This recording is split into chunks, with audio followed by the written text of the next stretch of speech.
மறக்காம சர்ப்ரைஸ் பண்ணுங்க. தேங்க்யூ. திருவள்ளூர் யூனிவர்சிட்டியில் எங்கெல்லாம் கூட்டு ஒரு பெரிய பாராட்டு விழாலாம் நடத்தினாங்க. பாராட்டு விழா நடத்தி உடனே இமயம்னு ஒரு ரைட்டர், என்ன உங்களுக்கு தெரியும், ரொம்ப முக்கியமான ரைட்டர், அவர் தான் ஃபஸ்ட்டு பேசினார். ரொம்ப ரொம்ப யாருக்குமே நடக்காத ஒரு எக்ஸ்பீரியன்ஸ். இதே மாதிரியான ஸ்டேஜ் அது. வைஸ் சான்சலர் உட்காந்துக்கிறார், ரிஜிஸ்ட்ரார் உட்காந்துக்கிறாரு, எல்லாமே பெரிய ஆட்கள். எங்கெல்லாம் பின்னாடி உட்கார வச்சுக்கிறாங்க. 7 பேருக்கு எங்களுக்கு அவார்டு கொடுத்தாங்க. இமயம் பேசின உடனே அவர் சொன்னார், தயவுசெய்து நீங்களாம் ஏஞ்சி கொஞ்சம் பின்னாடி உட்காருங்க, நாங்கள் முன்னாடி உட்கார்றேன்னாரு. அந்த வீசிலாம் அள்ளிட்டார். அவர் கோட்டே கலையாதது. அவனு அள்ளிட்டார். அவர் என்னடா ஆச்சுன்னு அவர் சொல்றாரு, நீங்களாம் யாரு, நீங்களாம் எங்களை படிச்சு தானே வீசி ஆனீங்க, ப்ரொஃபஸர் ஆனீங்கன்றாரு. எல்லாரும் பாக்குறாங்க, இவனை எங்கடா நம்ம படிச்சு ஆனோம் அப்படின்னு. அவர் சொல்றாரு, சரி என்ன விடு, என்ன படிக்கல, திருவள்ளுவரை படிச்சா இல்லையா, பாரதியாரை படிச்சா இல்லையா, அவங்களாம் யாரு, அவங்களாம் எங்க அண்ணன், எங்க சித்தப்பன், பெரியப்பன், அவங்கள படிச்சுதான் இனிமே எங்களை பின்னாடி உட்கார வைக்கிற அப்படின்னாரு. அப்புறம் இந்த அவார்டு எங்கெல்லாம் கூப்பிட்டு ஒரு சால் போட்டு ஒரு அவார்டு கொடுத்து ஒரு இது, அதெல்லாம் எனக்கு வேணாம், ஆளுக்கு 1 லட்சம் கொடுத்தாதான் நாங்கள் போவோன்ட்டார். நான் அள்ளந்துட்டேன், என்னடா இவர் போடுறாரு. இல்ல எது என்னன்னா, ஒரு யூனிவர்சிட்டி இருக்குதுன்னு வச்சுங்களேன், ஒரு பல்கலைக்கழகம்ன்றது யாருதுன்னா, அந்த லேண்ட்ஸ்கேப்பை பத்தி எழுதினுங்கிறாள் எழுத்தாளன், அவன் அந்த பல்கலைக்கழகம். அவன் எப்போனாலும் போய் சாவி போட்டு கெஸ்ட் ரூமை திறக்கலாம், உள்ள உட்காரலாம், 1 மாசம் எழுதலாம். அவனுக்கு ப்ரொஃபசர்ஸும் அங்க இருக்கிற கல்லூரி விடுதியில் இருக்கிற ஆட்களும் சாப்பாடு கொடுக்கணும், காஃபி வாங்கி கொடுக்கணும். இப்படி ஜெயகாந்தனுக்கு அது நடந்துச்சு. நான் ரொம்ப தடவை சொல்லியிருக்கேன். அங்க மோத்தி ராஜகோபால்னு ஜெயகாந்தனுடைய ஒரு ரீடர் உண்டு. ஒரு நாள் அவர் அதிர்ஷ்டவசமா அவரை லைஃப்ல நான் பார்த்துருக்கேன். மோத்தி ராஜகோபால் வந்து ஒரு நாள் திடீர்னு ஒரு பார்ட்டியில் உட்காந்து என்கிட்ட கேட்கிறார், நீங்க பவா தானே அப்படின்னு. ஆமா சார். வெளியே வாங்க அப்படின்னு கூட்டிட்டு போனார். கூட்டிட்டு போய் அவர் ஒரு வார்த்தை கேட்டார். 72வது பிறந்த நாள்லயோ இதுலயோ ஜெயகாந்தன் வந்து அவர் வீட்டில் ஒரு பார்ட்டி கொடுக்குறாரு. அதில் நான் சொன்னேன், அப்படியே அவர் கையை பிடிச்சிக்கினேன், சார் நீங்களா சார் அப்படின்னு. என்னன்னா, அவருக்கு மோத்தி ராஜகோபாலுக்கு 45 வயசு இருக்கும்போது ஒரு நாள் ஒரு ஃபிளைமவுத் கார்ல ஜெயகாந்தனை தேடி வராங்க. அவங்க 2 பேரும் வந்து ஜெயகாந்தன் வீட்டுக்கு போறாங்க. ஜெயகாந்தன் ஒரு ஒண்டு கொடுத்தனத்துல குடும்பம் இருக்காரு. இவர் போய் வெளியே வீட்டில் உட்காந்து பேசுறதுக்கு இடம் இல்லை. அந்த அந்த தெருவோட சந்திப்புல நின்று பேசிக்கிறாங்க.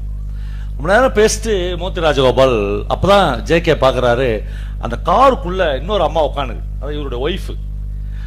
கதவை திறந்து அந்த அம்மாட்ட எடுத்து கொடு அப்படின்றாரு.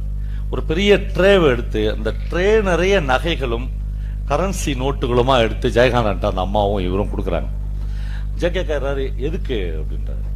இல்ல, நான் விரும்புகிற ஒரு தமிழ் எழுத்தாளன் கஷ்டப்படக்கூடாது அப்படின்னு. ஜேகே சொல்றாரு, நான் கஷ்டப்பட்டேன்னு எங்கேயும் சொல்லலையே அப்படின்றாரு. இல்ல, இப்படி ஒரு ஒண்டு குடுத்தனத்தெல்லாம் இருக்கக்கூடாது அப்படின்னு. இப்படி உங்களுக்குள்ள விவாதம் நடக்குது. இந்த விவாதத்தை எப்படி முடிக்கிறார்னா, கடைசியில் அவர் அந்த பணத்தையும் நகைகளையும் வாங்கிக்கல. மோத்தி ராஜகோபால் சொல்றாரு, இல்ல இதை நீங்க வாங்கிதான் ஆகணும் ஜேகே, வாங்கிட்டு என்னைக்காவது ஒரு காலத்துல திருப்பி தந்தீங்கன்னா நான் வாங்கிக்கிறேன்னு சொல்றாரு. ஜெயகாந்தன் அவருடைய இதுல எழுதுறாரு, அந்த துரதிருஷ்டம் என் வாழ்க்கையில் நிகழவே இல்லை அப்படின்னு எழுதுறாரு. நான் வாங்கவும் இல்லை, நான் திருப்பி தரவும் இல்லை. ஒரு ரைட்டர் வந்து அப்படி ஒரு ஆன்ம பலத்தோடு இருக்கணும். இந்த இது எல்லாமே டிஸ்டர்ப் பண்ணும் அவனை. வாழ்க்கை முழுக்க காசு, நகை, ஒரு ஷாலு, ஒரு குனியறது, இது எல்லாமே உங்களை வந்து டிஸ்டர்ப் பண்ணும். அதெல்லாம் மீறின ஆளாக ஒரு எழுத்தாளர் வந்து எப்பயுமே இருக்கக்கூடியவனா அவன் தான் ரைட்டிங் வந்து கரெக்டா எழுத முடியும். ஜெயகாந்தன் அவ்வளவு உரத்து எழுதினாரு. என்னென்ன கான்செப்ட் எழுதிக்கிறார். இங்க வந்து 50 வயதுகளை கடந்த, 60 வயதுகளை கடந்த எவ்வளவு பேர் இருக்கீங்க. இப்ப நான் வந்து ஜெயகாந்தன் எங்கெல்லாம் எழுதிக்கிறார், எத்தனை வருஷத்துக்கு முன்னாடி, 40 வருஷத்துக்கு முன்னாடி அந்தரங்கம் புனிதமானதுன்னு அவர் ஒரு கதை எழுதியிருக்காரு. கதை இப்ப நம்ம பேசிடலாம், நான் பேசிட்டு போயிடலாம். ஆனா அந்த கதை ஆனந்த விடல வந்த பேர்லாம், இப்போ ஒரு நண்பர் அவர் பர்சனல்ல ஒரு புத்தகத்துக்குள்ளேயும் ஒரு வெடிகுண்டு அதெல்லாம் வச்சார். அந்த கதையை எப்படி ஜேகே டீல் பண்றாருன்னா, ஒரு ப்ரொஃபஸர், அவருடைய மனைவி, அந்த அவருக்கு ஒரு 55 வயசு இருக்கும். அவர் வந்து அவருக்கு ஒரு பையனை தாத்தா பாட்டி வீட்டில் வச்சு வளர்க்குறாங்க. அந்த பையன் சும்மா லீவில் அப்பா அம்மா வீட்டுக்கு வந்துக்கிறான். லீவில் வரான், வீட்டில் இருக்கிறான். அவன் தாத்தா பாட்டி கூடயே வளர்றவன். அவருக்கு ஒரு ஃபோன் வருது, ஒரு லேண்ட்லைனில் ஒரு ஃபோன். அப்போ லேண்ட்லைன் தானே, ஒரு ஃபோன் வருது. ஃபோன் எடுத்து இந்த பையன் அட்டன் பண்ணுறான். அந்த முனையிலேருந்து டார்லிங் அப்படின்னு ஒரு குரல் கேட்குது. இந்த பையன் ஒன்றும் கேட்குறான். அப்பா அப்படின்னு அவன் நினைச்சுன்னு யாரோ ஒரு பொண்ணு பேசுறாங்க. இன்னைக்கு சாயங்காலம் மெரினா பீச்சுக்கு வரையா நம்ம மீட் பண்ணலாம் எல்லாமே பேசுறாங்க. ஒரு நிமிஷம் அந்த பையன் கண்டுபிடிச்சான் அப்பாவுடைய காதலி அந்த அந்த பேசுனது. அப்படியே ஷாக் ஆயிரும். ஷாக் ஆகி உனக்கு என்ன பண்றதுன்னே தெரியல, குட்டி போட்ட பூனையா துடிக்கிறான். அம்மாட்ட போய் பேசுறான். அம்மாட்ட போய் சொல்றான், அம்மா நான் சொல்றத நினைச்சு மனசு வெடிச்சிடாதன்னு சொல்ல ஆரம்பிக்கிறான். சொல்லுன்னு சொல்றான். சொல்றான், அப்பாவுக்கு வந்து ஒரு லவ்வர் இருக்கா, உனக்கு எப்படி தெரியும்னு அவ கேட்கறான். ஷாக்கே ஆகல அம்மா.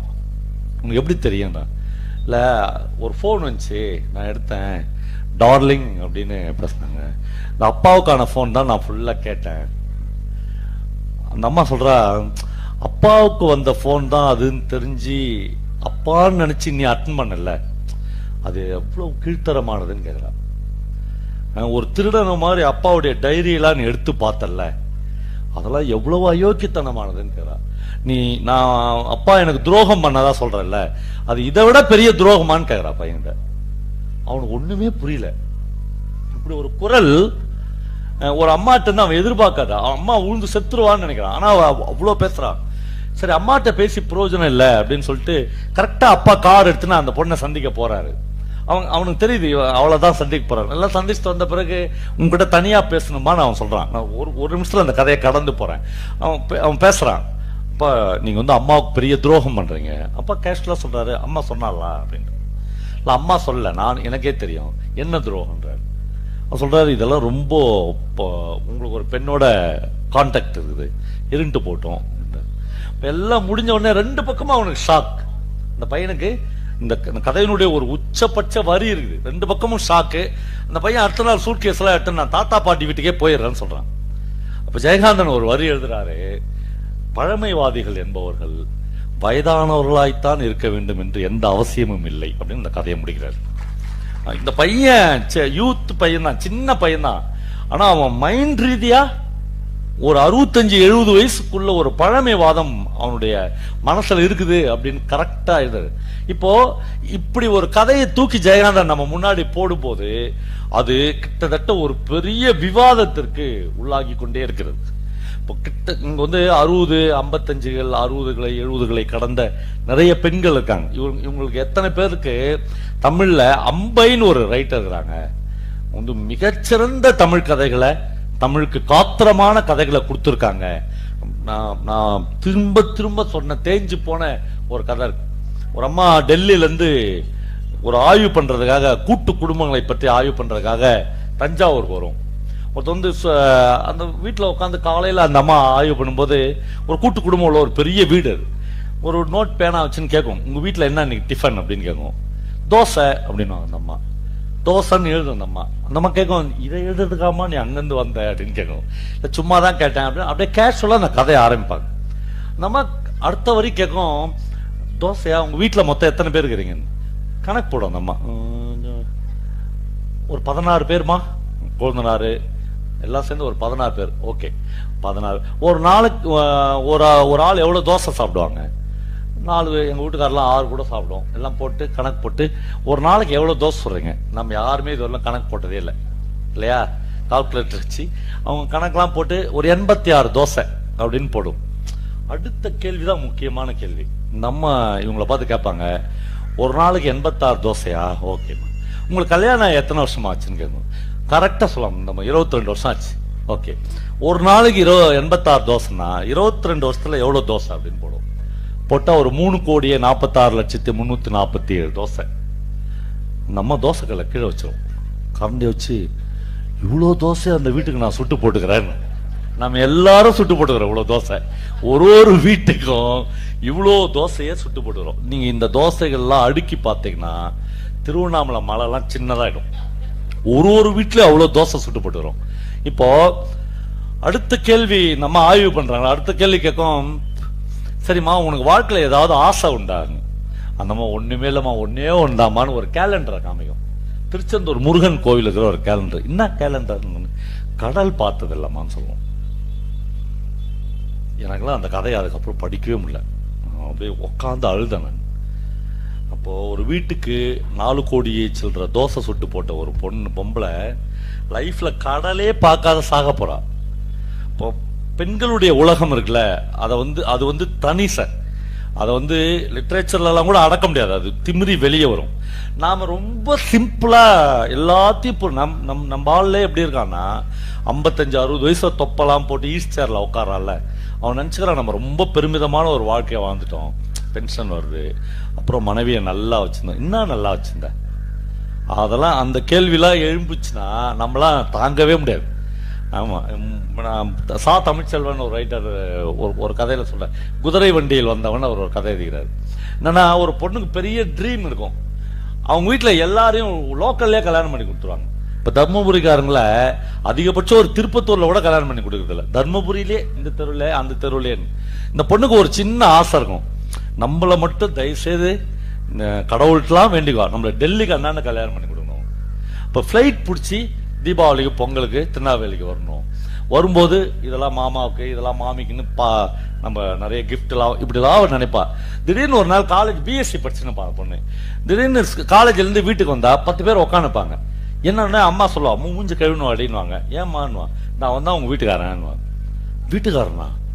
உடனே வைக்கப்பா, அவர் எங்க வேலை பார்க்கறாரு, நம்ம உள்ளூர்லேயே அப்படின்னா போச்சா, இவ அப்படியே உடஞ்சிருவா. உள்ளூர்லேவா? பிடபிள்யூடியில் வேலை பார்க்கறாண்டி, சம்பளம் மட்டுமே 660 ரூபா அப்போ அந்த கதை எழுதும்போது. அப்புறம் இதெல்லாம் சேர்த்தா ஒரு 3000 வரும். ஒரு ஸ்கேல் வச்சுக்கிறோம் நம்ம, இதெல்லாம் இருந்துட்டா ஒரு பொண்ணுக்கு போதும். அவ வந்து உள்ள போய் தேம்பி அழுவாது. ஆனா அடுத்த 15 நாள்ல கல்யாணம் முடிஞ்சிடும். அழுதுன்னு போயிடும் அந்த பொண்ணு. போனோடனே அந்த பிடபிள்யூடி மாப்பிள்ளைக்கிறார்ல, அவர் ஒரு பிடபிள்யூடி காரனாவே இருப்பாரு. அப்படியே கரெக்டா இருப்பாரு. அவரு சில ஸ்லாப்லாம் வச்சிருப்பாரு. என்னன்னா, சாயங்காலம் போகும்போது திருநெல்வேலி அல்வாவும் மல்லிகைப்பூவும் வாங்கி போகணும், இது போதும் தமிழ்நாட்டு பெண்களுக்கு அப்படிலாம் அவர் நினைப்பாரு. அப்படியே இருப்பாரு. இவ பேர் வந்து வசந்தா. இவளுக்கு பயங்கர கனவுலாம் இருக்கும். என்னென்ன கனவு இருக்குன்னா, இவளை கல்யாணம் பண்ணிக்கு போற ஒரு புருஷங்கிறார்ல, அவ வந்து ஒரு நாளும் நம்மள வசந்தான்னு கூப்பிடக்கூடாது. அப்புறம் வசனா தானே கூட முடியும், வசு அப்படின்னு பிரியமா கூப்பிடணும் அப்படின்னு இவன் நினைச்சுவா. அந்த கட்டின்னு போன நாய்க்குதுல, அது வசந்தா தான் கூடும், ஏலம் போடும்.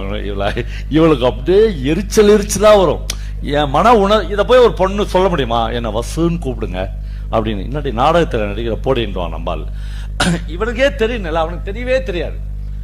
கனிமொழி ஒரு கவிதை எழுதியிருப்பாங்க, உனக்கு எல்லாம் தெரிகிறது, நான் சொல்ல வருகிற எல்லாம் தெரிகிறது, நான் சொல்ல வருவதை தவிர மீது எல்லாமே உனக்கு தெரியுது அப்படின்னு. அந்த மாதிரி அவனுக்கு அது புரியவே புரியாது. இப்ப கடைசியில என்ன ஆகும், அந்த கதை எங்க முடியும்னா 10 வருஷம் இவங்களுக்கு தாம்பத்தியம் போயிடும். அவனுக்கு தொப்பலாம் வந்துடும். அவன் ஒரு பெருமிதமான வாழ்க்கையை வாழ்ந்து நிற்பான். பக்கத்து போர்ஷன்ல ஒருத்தர் குடும்பம் வருவாங்க, அடிச்சு மாயுவாங்க புருஷன் பொண்டாட்டி 2 பேரும். ஒரு நாள் அந்த பக்கத்து போர்ஷன் அண்ணாச்சி வந்து இவரை பார்ப்பார். சொல்லுவார், அண்ணாச்சி வந்த உடனே உங்களை பார்க்கணும்னு நினைச்சேன், நீங்களும் அண்ணியும் கணவன் மனைவியா எவ்வளவு நல்லா வாழறீங்க. எங்க வீட்டுல ஒரு ராக்காச்சு நான் கல்யாணம் பண்ணிக்கினேன், எப்ப பார்த்தாலும் சண்டை சச்சரவாகுது.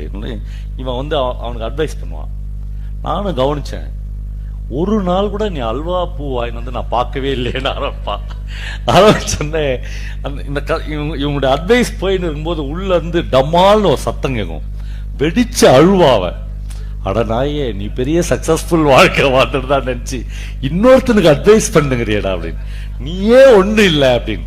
அதாவது நாம எல்லாருக்குமே நாமளே நினைச்சுக்கிறோம் நாம கரெக்டா தான் வாழ்ந்துக்கிறோம், நம்ம மனைவியை நல்லா தான் வச்சிருந்துக்கிறோம்.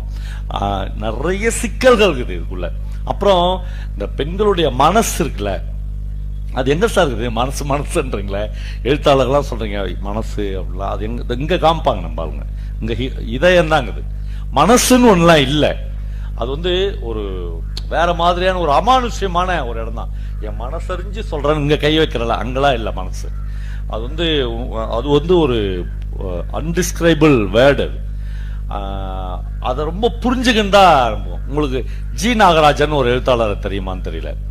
அவர்லாம் அப்படியே ரொம்ப குறைவா எழுதி புதைக்கிறதுக்கு வழி இல்லாம எவ்வளவு பெரிய ஆள். நீங்க ஜி நாகராஜெல்லாம் படிக்கணும். ஜி நாகராஜெல்லாம் ஸ்லைடு போடுவாங்க மதுரையில, ஜி நாகராஜன் கணக்கு வகுப்பு எடுக்கிறார் அப்படின்னு. அமெரிக்கன் காலேஜ்ல அவ்வளவு புகழ்பெற்ற ப்ரொஃபஸர். அமெரிக்கா போறதுக்கு பாஸ்போர்ட்லாம் கிடைச்சிச்சு, விசாலாம் கிடைச்சிச்சு. ஒரு வாரம் தான் இருக்குது அமெரிக்காவுக்கு போறதுக்கு. பிராமின் சமூகத்தை சேர்ந்தவர், அவர் பெரிய ஸ்காலர். அப்படியே யுஎஸ்ல அவர் அப்படி கை கூப்பி வரவேற்கிறான். ஒரு நாள் வந்து அவர் மதுரையினுடைய புறநகர் பகுதியான ஒரு இடத்துக்கு போறாரு. அது வந்து முழுக்க முழுக்க விபச்சாரம் நடக்கிற ஒரு இடம். அங்க போறாரு. அந்த வாழ்க்கை அவருக்கு ரொம்ப பிடிச்சிருது. இதை விட என்னடா வாழ்க்கை அப்படின்னு தோணுது. அவங்களோட இருந்துடுறாரு, சீரழிகிறாரு, எடுத்துன்னு போய் புதைக்கிறாங்க. ஆனா அதையே செத்து போறாரு. அது எல்லாம் வேற. ஆனா அவன் வந்து நாளை மற்றும் ஒரு நாளே அப்படின்னு ஒரு பிரமாதமான நாவல் எழுதுகிறார். அவரு கொஞ்சம் ஒரு 10 சிறுகதை எழுதுகிறார். இந்த சிறுகதையெல்லாம் நம்ம படிச்சு பார்த்தோம்னா, இந்த மாதிரி ஒரு ஃபர்ஸ்ட் நைட்ல ஒரு பெண் வந்து ஒரு ஹஸ்பண்டை தேடி வருவா. வரும்போது லைட் ஆஃப் பண்ணுன்னு அவன் புருஷன் சொல்லிக்கினே இருப்பான். அவ கொஞ்ச நேரம் பேசணும்லாம் தோணும் அவளுக்கு. லைட் ஆஃப் பண்ணுன்னு சொல்லிருப்பான். இவன் வந்து எல்லாம் முடிச்சிட்டோடனே அவ போய் ஆஃப் பண்ணிட்டு வருவா. ஒரு இரும்பு சேர் தடுக்கி டமால்னு ஒரு சத்தம் கேட்கும். அவன் படுத்துனே கேட்பான், என்ன அப்படின்னு கேட்பான். சேர் தடுக்கிடுச்சு அப்படின்னு சொல்லுவாங்க. பார்த்து வா அப்படி எல்லாமே இருட்டுல நடக்கும். வந்தோடனே கொஞ்ச நேரம் வந்தோடனே இவ கேப்பா, என்ன ரொம்ப பிடிக்குமா உங்களுக்கு அப்படின்னு கேப்பா. என்னடி லூஸ் மாதிரி பேசுற, 12 வருஷம் தவம் கிடந்து உன்னை வந்து நான் கல்யாணம் பண்ணல, எங்கெல்லாம் நின்ன எல்லாம் டைலாக் சொல்லினேப்பான். திடீர்னு டைலாக நிறுத்திட்டு அவன் பார்ப்பான், இன்னவோ சத்தம் கேக்குதேன்னு. இவ அழுதுன்னு இருப்பான், விசும்பலோட அழுவா. அப்பதான் நாம பேசினே இருக்கிறோம்னு சொல்லி லைட்டை போடுன்னு. லைட்டை போட்டு பார்த்தா அந்த பெட் வந்து நனைஞ்சிருக்கும். அவ கால் வந்து பிராக்சர் ஆகி பிளட் ஒழுவும். அவ சொல்லுவா, ப்ளீஸ் ஸ்டாப், நீ உன்னுடைய எல்லா வார்த்தையும் மேல் உதட்டுல இருந்தே பேசுனுங்கிறான்னு சொல்லுவான்.